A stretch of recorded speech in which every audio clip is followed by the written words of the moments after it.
And fair election कराया जाएगा। इस तरह का कुछ नहीं हुआ, शरेआम हमारे साथ धोखा किया गया। हमारे सभी काउंसलर सीट पर बैठे रहे और ये इन्होंने हमारे माइक्स बंद कर दिए। हमारे माइक बंद थे, इनके माइक ऑन थे, इनके सभी काउंसलर वेल में मौजूद थे और पूरा शहर देख रहा है किस तरह इन्होंने धक्केशाही किया। हमें 20 की 20 वोट डालनी थी, इन्होंने हमें कुछ नहीं दिखाया।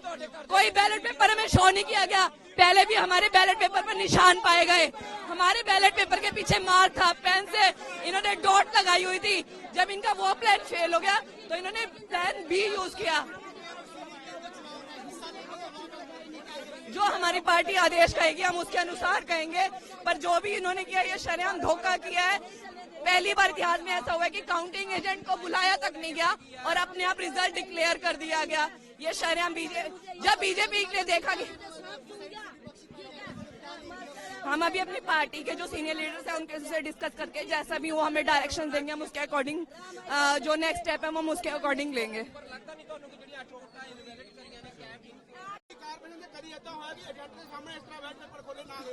मेरे ख्याल नाल दलजीत जी ਤੁਹਾਨੂੰ भी बहुत लंबा समय हो गया है, पर मैं एक गल ਤੁਹਾਨੂੰ कहना चाहता है कि ਤੁਸੀਂ ਇਹ ਨੋਟ ਕਰੋ कि ਇਹ ਜਿਹੜੀ ਇਲੈਕਸ਼ਨ ਹੋਏ ਹੈ ਇਹ ਹਾਈ ਕੋਰਟ ਦੀ ਡਾਇਰੈਕਸ਼ਨਸ ਦੇ ਨਾਲ ਹੋਏ ਹੈ। ਹਾਈ ਕੋਰਟ ਦੀ डायरेक्शंस जो प्ले एडमिनिस्ट्रेशन ने किया है। जा तो आप इनका इंटरव्यू लीजिए, मैं बाद में आता हूं क्योंकि ये शोर ही मचाएंगे। देखिए ये शोर ही मचा सकते हैं। ठग बंद बीजेपी सरकार चाहूंगा। सरेआम इनके बाउंसलर ने मेरे हाथ से वोट छीनी है और हमने खींच के, अगर इतनी सच्चाई थी ना तो क्यों सामने नहीं लेके आए। सरेआम इनकी 12 वोट थी और हमारी 22-23 वोट थी और पे नीचे टिक लगाए। अगला कदम क्या होगा आपकी साइड से? हम हाई कोर्ट जाएंगे, पीछा हम भी नहीं छोड़ेंगे। कितनी वीडियोग्राफी कर लेंगे, एसएसपी मैडम पुलिस सारे है। कम से कम हाई कोर्ट तो खत्म नहीं हुआ ना। हम लोग चलो ठीक है यहाँ, अगर फिर भी हमारे नेताओं ने ये बोला था कि पूरे टाइम चुप बैठना, हम चुप बैठे रहे, कोई हमने शरारत नहीं करी, कोई हम बैल में नहीं गए। आप लोगों ने देखा सीट पे बैठे थे, लेकिन जब उसने 3 बार काउंटिंग की, तीनों बार आप पार्टी की जीत थी, फिर वो साइड में ऐसे टिक लगा। 2 बार साइन कौन करता है? हम वोट नहीं देंगे, हम नहीं देंगे। क्यों दे हम जब सरेआम गुंडागर्दी कर रहे हैं, सरेआम किरण खैर मैडम इशारे कर रही है। देखो हमें नियम की बात नहीं, हमें चंडीगढ़ जैसे शहर को बचाना है। मेन जो शहर को बचाने के लिए मेयर साहब की कुर्सी पे होता है, तो जब उसी में इतना धोखा कर चुके हैं ये, तो सीनियर डिप्टी मेयर बन के क्या चलने देंगे। 9 साल से चंडीगढ़ की जनता का बेवकूफ बना रहे हैं।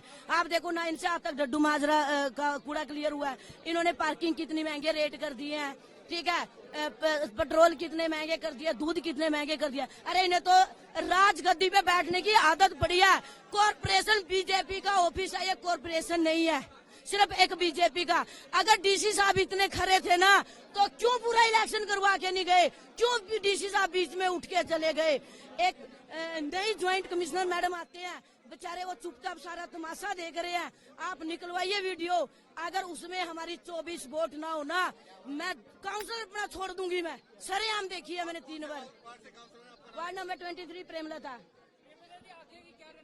रणनीति हम हाई कोर्ट जाएंगे, और जब हमारे मनोहर जी ने सारी वोट हाथ में उठा ली और जब मैंने भाग के हाथ में से लिया तो एक यहाँ पर अंदर मार्शल है, उन मार्शल ने मेरे हाथ से छीन के राणा के हाथ में नीचे से पकड़ाई। क्या मार्शल भी इन्हीं के इशारों पे जीतते हैं? क्या वो उन्हें खाने को देते हैं? जो एक जॉब करता है कोई, चाहे पुलिस वाला हो चाहे कोई भी हो, वो तो जनता का सबका होता है। तो इसका मतलब ये नहीं, खुद मेरे हाथ से छीन के और मार्शल ने नीचे से पकड़ाए हैं सारे के सारे। भाई जो खरा होता है सामने लेके आओ, इतने खरे हैं तो, अगर झूठे नहीं थे उसमें जाके मुर्दाबाद के नारे लगा रहे हैं। और मैं कहती हूँ कि बीजेपी सरकार का अंत आ चुका है। आज मेयर बना लिया होगा ठीक है धोखे से, लेकिन एमपी के इलेक्शन में क्या करेंगे जब पब्लिक है वोट डालने जाएगी ना? ये एक इतिहास है, इतिहास रचा जाएगा चंडीगढ़ में। और जो कॉलोनी वाले हैं वो सारे हैं ना, उस टाइम देखना वोट देके इनके मुंह पे जूते मारेंगे। किरण खैर मुर्दाबाद। देखिए ये सीरियसली आज जो हुआ ये काला दिन था लोकतंत्र के। हमारा लोकतंत्र खत्म हो गया। 20 वोट हमारी दोनों की मिलाकर थी, 8 वोट इनवैलिड दिखाई हैं, वो भी साफ दिख रहा था। प्रिजाइडिंग ऑफिसर पेन से मार्क करके क्रॉस कर रहे थे, उनके हाथ कांप रहे थे साइन करते हुए, उनकी जुबान कांप रही थी, पर उन्होंने काउंटिंग एजेंट तक नहीं बुलाए। आज तक कभी ऐसा नहीं हुआ कि मीडिया मौजूद ना हुआ हो। मीडिया क्यों नहीं था? क्योंकि उन्हें पता था अगर मीडिया होगा तो ये काम नहीं कर सकते थे। उन्होंने मीडिया की बिना मौजूदगी के ऐसा काला काम किया है कि हमारे सामने ही साइन करने के साथ साथ हाथ उठाते ही पेन मार दिया, और काउंटिंग एजेंट को तो बुलाया भी नहीं। काउंटिंग एजेंट को बिना बुलाए उन्होंने अनाउंस कर दिया कि 16 वोट मनोज सोकर को है, 12 वोट कुलदीप को है। कभी 8 वोट इनवैलिड हो सकती है? क्रॉस भी नहीं, इनवैलिड कि हमने गलत वोट डाल लिया है। नहीं, नियम एक भी नहीं सर। ऐसा हुआ है कभी 20 वोट वाले की 12 वोट पड़ रही है, 16 वोट वाला जीत रहा है। ऐसा तो कोई नियम रहा ही नहीं आज तक। सरेआम गुंडा कर दिया है। अगला सर हम कोर्ट को अप्रोच करेंगे, बट कोर्ट पे भी हमारा जो विश्वास है खत्म हो चुका है। कोर्ट की वीडियोग्राफी में ये हाल हुआ है तो क्या ही विश्वास रहेगा? एसडीएम वहां मौजूद थे, डीसी साहब मौजूद है, जो सेक्रेटरी है ईशा कंबोज हमारे फोन नहीं उठा रही 6 दिन से। वो कह रही मैं कुछ नहीं कर सकती।